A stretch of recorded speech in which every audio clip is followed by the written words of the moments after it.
Ciao Giacomo, benvenuto. Anche a te dico, come a tutti, sono tuoi per 21 minuti. Grazie. Benvenuti. Scusate, sono emozionato perché in genere sono abituato a stare dietro la macchina da presa e non davanti a tutta questa gente. E prima di iniziare volevo leggervi delle cose che ho qui in tasca. Scusate. Gli occhiali, per favore. Grazie. Scusate. Eccoci, sono quasi pronto. Ecco, scusate, sono emozionato. Scusa, ma cosa fai? Scusa. Cosa fai? Sono io Campiotti. Campiotti? No, Campiotti sono io, scusa. E che diritto ha di No, dire scusate, che no, secondo voi è no. lui Campiotti? No, sono io Campiotti. No, scusate, vi racconto una storia. C'è un ragazzo che vuole conoscere la verità e allora gli dicono: vai in cima alla montagna che c'è un grande saggio. Lui va in cima alla montagna e dice a questo saggio: voglio sapere la verità. Ah, vuoi sapere la verità? Va bene, però prima di accettarti come discepolo devi rispondere a questa domanda.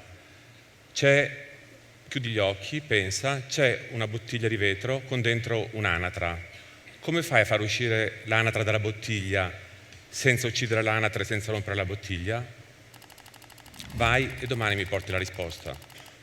Il giorno dopo il ragazzo torna in cima alla montagna e dice: hai la soluzione? Gli chiede il vecchio. Dice: no, quasi, no? Pensavo, se aspettiamo che l'anatra fa un uovo, forse se dall'uovo può uscire.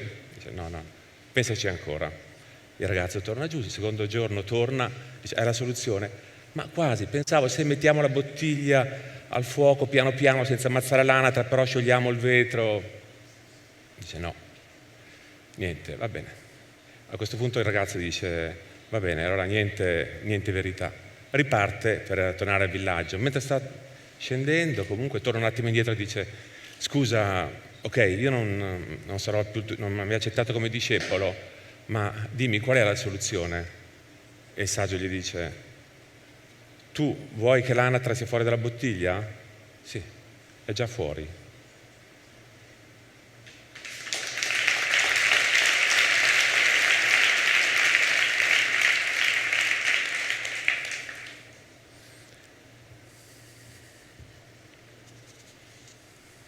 È già fuori.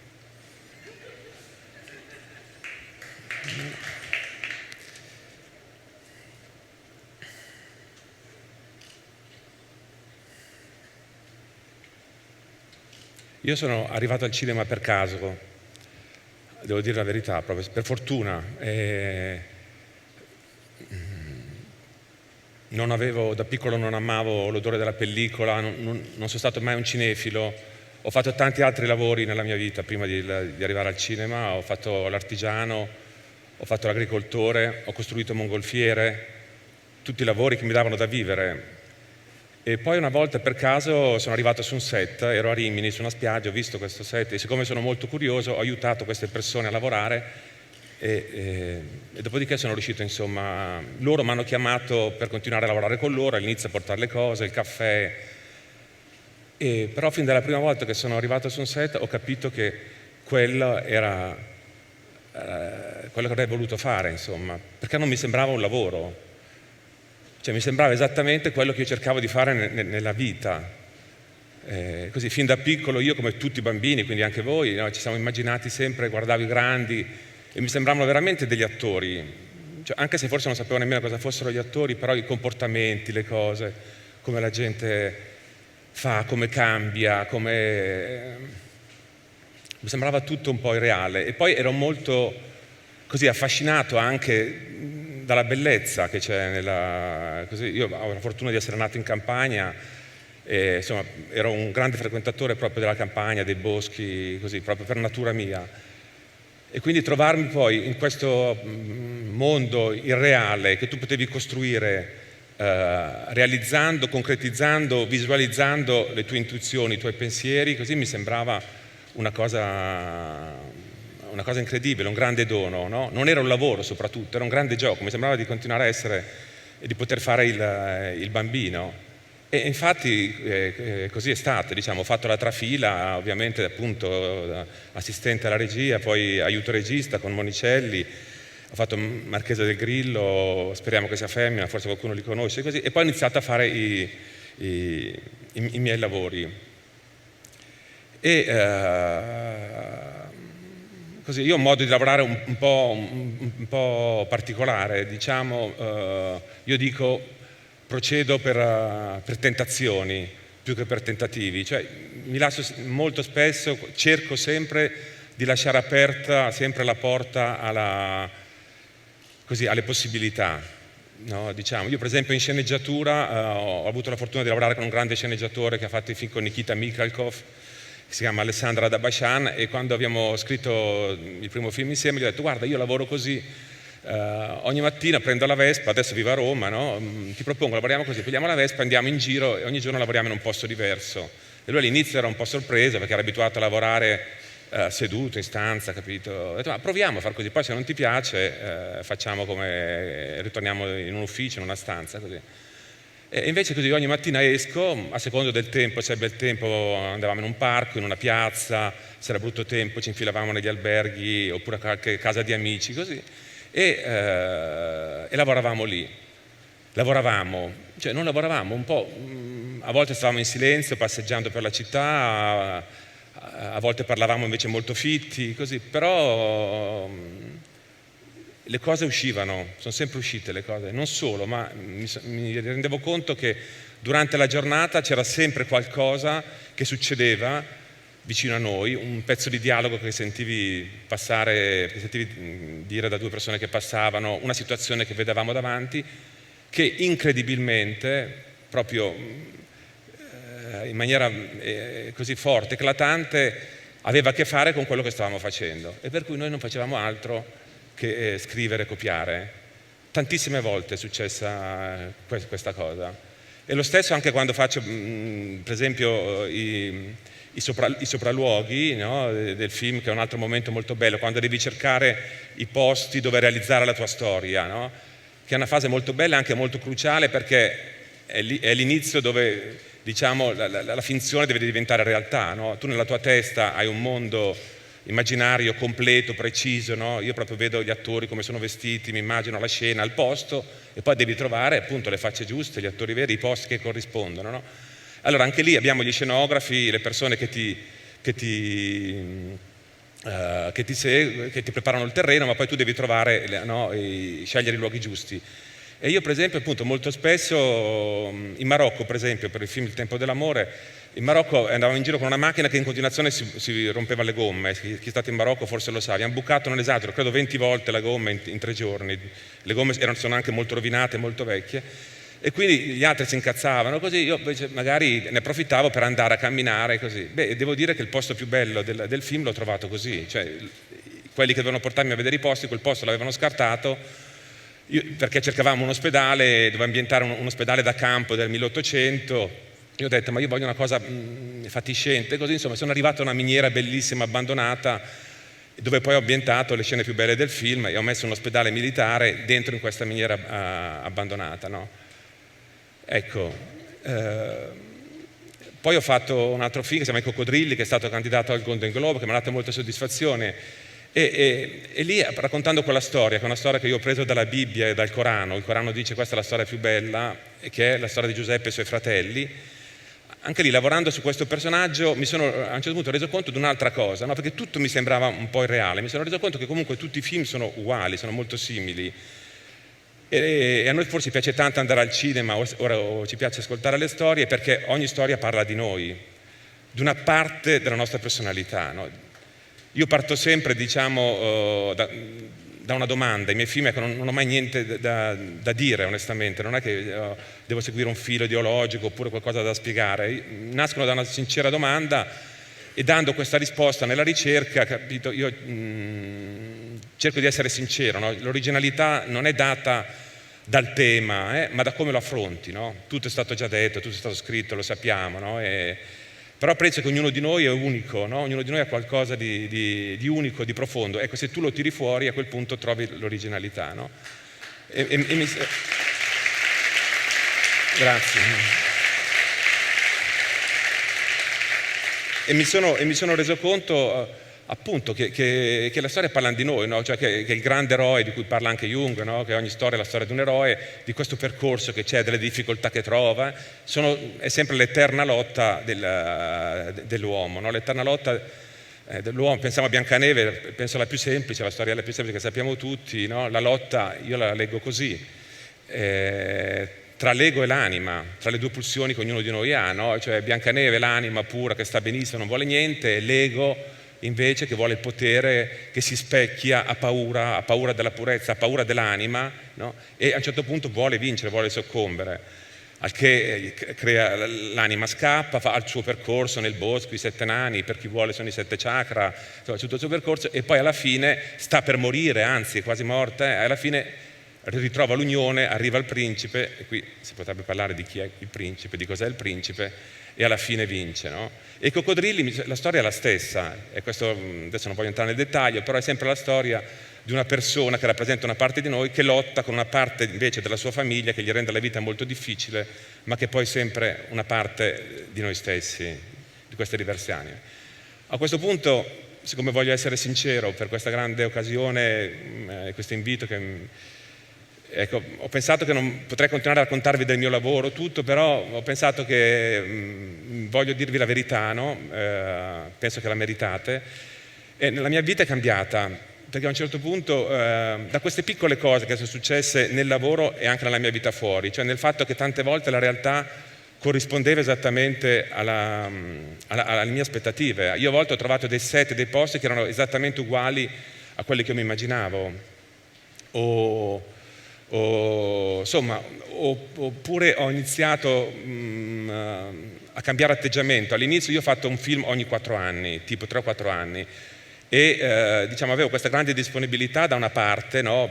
Così nella mia fase creativa, e poi invece quando iniziavano i film, così con le produzioni avevo sempre dei rapporti terribili, pessimi, litigavo.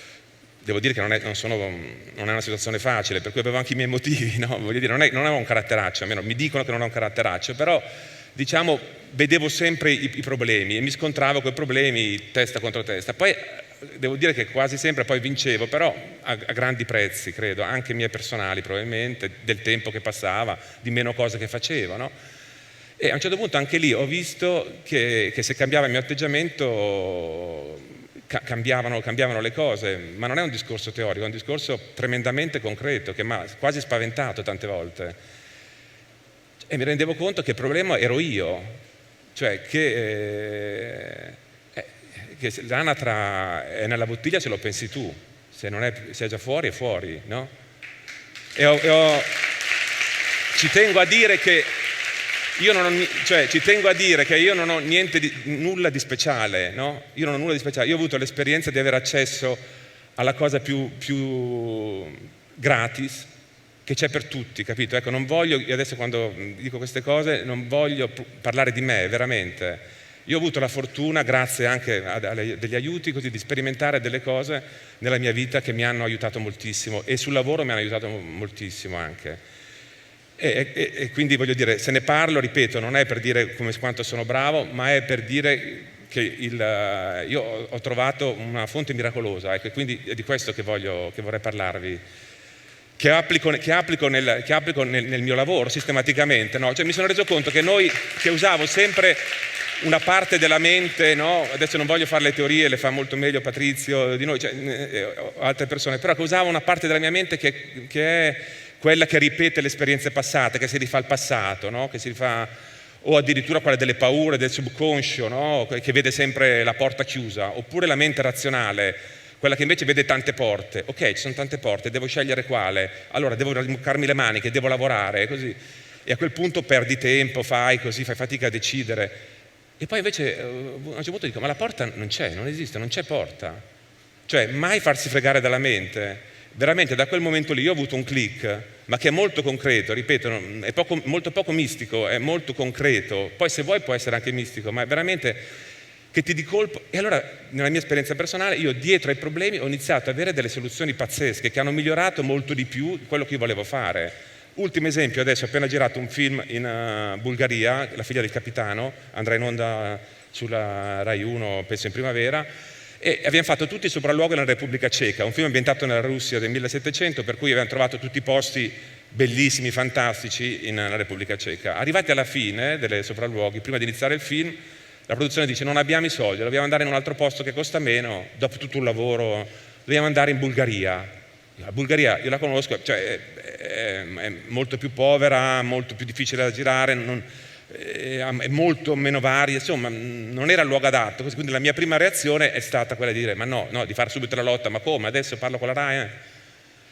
Sono andato in Bulgaria, non c'era quello che io avrei voluto, che ho trovato nella Repubblica Ceca, ma c'erano delle altre cose che, se io cambiavo modo di pensare, alla fine veramente sono state molto più belle e molto più giuste per i film di quello che io pensavo.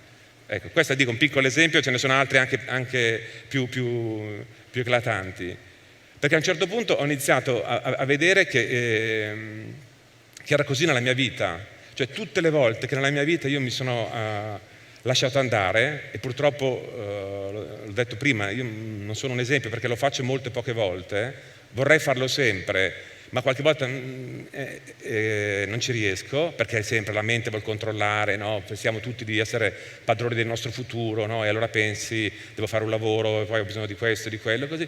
Invece le poche volte, non tutte le volte, le poche volte che io mi sono abbandonato, ho avuto delle risposte. Vi racconto un'altra storia vera. L'ho raccontata solo a mia moglie, e poi ieri con un mio amico a cui ho chiesto: senti, ma cosa dico domani? Gli ho raccontato questa storia, era la seconda volta che la raccontavo in vita mia, e lui mi ha detto: no, raccontala a tutti. Io mi vergogno un po', non ha niente di eccezionale neanche lì, però ve la racconto. Io dovevo decidere se prendere un certo terreno vicino ad Assisi, ed ero molto incavolato con me stesso, con tutti, ero molto indeciso se prendere o non prenderlo. Avevo un appuntamento con quello un mediatore che doveva vendermene, tra l'altro ne vendevano solo metà, invece, quindi metà casa, metà rudere, diciamo, io volevo tutto, così.